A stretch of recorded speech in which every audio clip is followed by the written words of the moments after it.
Today's video is a little bit different. This is going to kind of be a how I got into physical therapy school video, and I just wanted to put a video out there for more of like the ordinary people that aren't, 4.0 students that are maybe struggling a little bit. I also just wanted to say that despite what I'm going to say about like getting into PT school without having a 4.0 GPA, getting into PT school is still extremely difficult, and you still need to put forth that effort and that work to get into PT school. You're not going to get into PT school by just passing your classes and by just like doing the minimum requirements. It's just not going to get you in. But that being said, like I said, you don't need a 4.0 GPA to get into PT school. You really don't even need a 3.6 or higher to get into PT school. With that being said, if you want to get into a school that's within like the top 30 ranking, you're going to need a really high GPA, because that's just kind of how those schools work. As long as it's above a 3.0, I would say even, you're bound to get into one school. That also being said, there are plenty of people I know that have gone through the application process and did not get in the first time, and I was almost in that situation, but luckily I got into a school that accepted me with the credentials that I had. But most of the other schools that I applied to did not accept me. But I also wanted to kind of mention my statistics when I was starting to apply for PT school and to figure out like where I should apply and where I had the biggest chance to get into. It was really difficult because people are often very hesitant to say their statistics, and I thought that was like really frustrating because I didn't know how to compare myself to other people in order to apply to programs, get into programs, blah blah. So before I start into my statistics, I applied to, I believe, 6 schools. I applied to 2 in Colorado, the only 2 in Colorado. I also applied to Northern Arizona University in Flagstaff, Wichita State University in Kansas. I applied to South College, where I got waitlisted, and then I applied to Plymouth State University, where I got in, and I'm now going to go and start that in less than a month. So that's kind of what my story was. I got denied from the first 4 that I mentioned. Oh yeah, and I also applied to Virginia Commonwealth. So those 5 I got denied from, no interviews, no anything. South College I got an interview for but got waitlisted, and then Plymouth I got an interview and also got in. So those are my schools that I applied to, so that was a total of 7 schools. It was very expensive to apply to.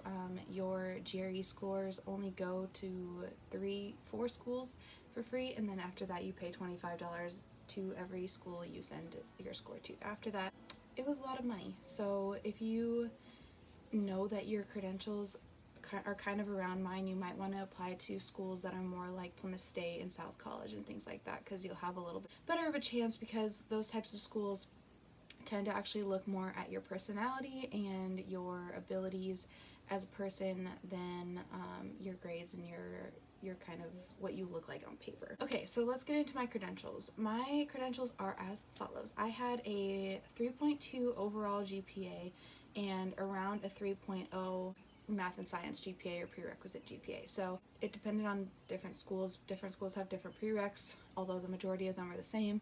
And then some of them just take math and science, and the other ones just take prereq. Some of them take both. But overall, out of all of those, it was around a 3.0. And I had around 400 observation hours. Most of those were outpatient orthopedic clinics.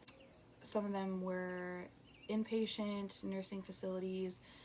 A few of them were specialty, because CU and shoots required a lot of specialty, so I had to get at least 15 hours in specialty. So I did some children's hospital and some wellness clinics. My GRE score, I had a 149 in verbal and quantitative and got a 4.0 on my writing. And I finished my college career with a bachelor's in health and exercise science. So my health and exercise science degree helped me with a lot of the prereqs, so I didn't have to take extra.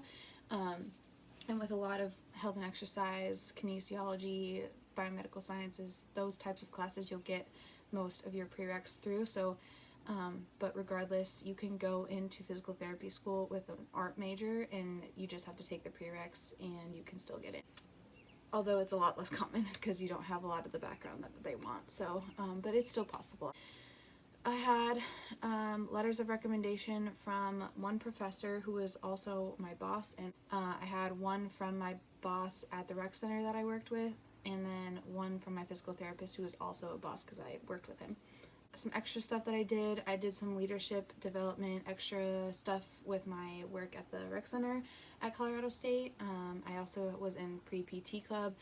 I highly, highly, highly recommend if your school has a pre-physical therapy club, you need to be in it. And it is a lot more likely for you to get into a physical therapy school if you are the president of that club or an officer of that club. Unfortunately, with timing and my schedule, I was never able to actually be an officer. I did run for one time, but I wasn't able to be at the meeting where they kind of voted for it, so obviously I didn't get it. I was an officer for my swim club though, so I kind of made it work there. I coached a lot for swimming, and I did a little bit of research with the professor slash boss, and then I also was a physical therapy aide. A lot of people applying for physical therapy school are going to be physical therapy aides, so unfortunately that didn't make me stand out as much as I thought it would. I was a lifeguard, also a lifeguard manager, and I was a camp coordinator for one of the summer camps that I worked at, and I also volunteered regularly with a few different places. So that's kind of my background. That's kind of what I wanted to start off with before I kind of got into my tips on how to get into PT school without having a 4.0 GPA, which I've mentioned a few already, but I wanted to kind of hit home 3 points and expand on them a little bit. My first tip is to get your observation hours in early. And this kind of goes along the same lines that I'm going to touch with as well, is that it's okay to take a gap year. I took a gap year. I thought it was super beneficial for me because even though I'm working during my gap year, I got a lot of observation hours in that I wouldn't have been able to get in if I would have had to do it during school. Well, I did get most of my observation hours in while going to school just because I was working as a PT aide. So that'll get you hours, but it won't get you all the required hours. So you'd really have to pay attention, and if you know what you want to do your freshman year, get those started as soon as possible if you don't want to take a gap year. If you want to take a gap year, you have a little bit of leeway there, but you also have to keep in mind that your application is due before October usually, depending on the program, although Plymouth State's was not due until December, so you have a little bit of leeway in time doing your observation hours there. Definitely differentiate with your observation hours too. You don't want to get all of your observation hours in one setting and then have a few sprinkled in with all the rest of the settings. I just highly recommend, trying your best to differentiate between the different types of physical therapy and get yourself immersed in the most different ways possible. The GPA thing. So you don't have to have a 3.6 or higher GPA to get into school. If you don't have one that's that high, don't freak out. I've seen so many videos, not so many, but maybe 4 or 5 videos where all the student physical therapists that are in school say you have to have about a 3.6 GPA to get into school. I'm just going to tell you it's not true.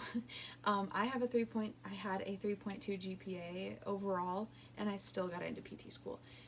GPA does mean a lot, so like I said before in this video, it's gonna matter. Unfortunately, it's going to matter. So as long as you have a 3.0 GPA, you meet the minimum requirements. Now, if you're applying to a school like Regis or CU Anschutz or Virginia Commonwealth, if you have a 3.2 GPA, you're not going to get into that school.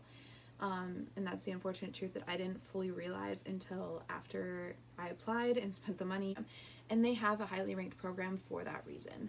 But I also think that it's really important to kind of look at the GPA, but then also look at the rest of the person. And that's what the other programs did, and that's why I got into the programs that I did, because they are looking for a lot more specific people, and I think that's really important when it comes to physical therapy, that your person that you're allowing into physical therapy school is not just really, really smart, but is also really, really good with people. And I've heard this from countless physical therapists that I've shadowed before as well. that the physical therapy degree you're going to get is the physical therapy degree anybody else is going to get. I had a really hard time believing this at first, and I still have a little bit of a hard time believing it, because I know that the schools that have highly ranked programs have a little bit better experience and kind of outreach and programs available with their program. But at the same time, it's still the degree you're going to get. You're still going to be a great physical therapist. It's all about what you learn and who you learn it from. And I think that anywhere you go, you're going to get a great experience, because all the schools that are accredited through the same board. And so, I mean, if you're accredited, you're going to get the same degree you would at a top 10 school. So, yeah. And then the third thing, start your application as soon as possible. It's very, very daunting when you first open up the PTCAS, and I had a little bit of a mental breakdown when I first opened that, because there are so many schools that you can apply for.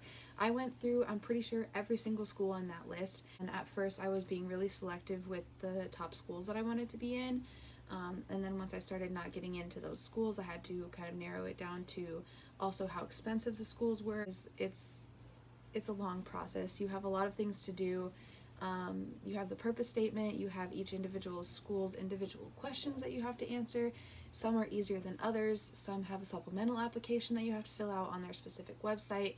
Also, quick side tip right here, there are a couple schools that will let you apply for free during a certain window of time. Definitely take advantage of those, because wherever you can save money, save it. Like, please save it. And do a little bit every day. You know, don't sit at the computer for 4 to 5 hours on end. Don't submit your application essays right after you write them. I think each essay that I wrote, I had at least 4 people revise them, and I still didn't get in. So make sure that your essays are really not vague, and make sure you answer the question completely, and really try to tie in as much physical therapy as you possibly can. Even if it doesn't specifically ask about physical therapy, kind of tie in what that question is asking into the physical therapy world. But try not to go too far off the subject either. It's really a happy medium that you really have to try to figure out. And like I said before I even started all this stuff, getting into physical therapy school is not easy. The application process is not easy. But yeah, just be on it. Try to organize yourself. Try to not freak yourself out, and do a little bit at a time. I mean, I guess that's all the tips I have for getting into physical therapy school if you don't have a 4.0 GPA. Definitely leave in the comments if you guys have any questions at all about getting into physical therapy school.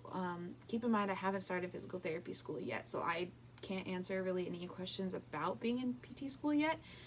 But I can definitely answer questions about the process of getting in. So if you like this video, give it a thumbs up. I'm so happy to have you guys here. I'm sorry it's been a really long time since I uploaded a video. I'm going to be uploading another video really soon, and starting to do more vlogs, especially once I start doing PT school. I really want to make this channel into a physical therapy type vlog channel, and I'm really excited about that. So yeah, definitely stay tuned for that. Give this video a like, subscribe if you are a physical therapy student, or going to be, or want to be a physical therapy student. Be sure to subscribe and leave a comment, commenting anything. I hope you guys have a wonderful day. I will see you all in my next video.